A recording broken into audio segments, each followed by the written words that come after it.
վստահ եմ, եթե կենսաթոշակը ավելացնենք այսօր, ապա թոշակառուն ավելի վատ կենսամակարդակ կունենա։ Ինչ եք կարծում, ով կարող էր նման արտահայտություն անել։ Այս հանճարեղ մտքի հեղինակը ֆինանսների նախարար, Փաշինյանի կառավարության ֆինանսների նախարար Վահե Հովհաննիսյանն է։ Եվս մի հետաքրքիր նրբերանգ, երեք իմացանք, որ Տաշիր կապիտալ ընկերությունը դեռևս միջևս բոլոր քաղաքական իրողությունները կապված Սամվել Կարապետյանի հետ դիմել էր հանրային ծառայությունները կարգավորող հանձնաժողով, որպեսզի սակագինը նվազեցվի էլեկտրաէներգիայի։ Նիկոլ Փաշինյանի հանրային ծառայությունները կարգավորող հանձնաժողովը դեմ է արտահայտվել այս ամեն ինչին,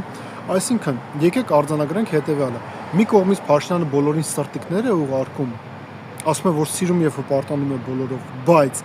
դեմ է կենսաթոշակի բարձրացմանը եւ հոսանքի սակագնի նվազեցմանը։ Մտածեք,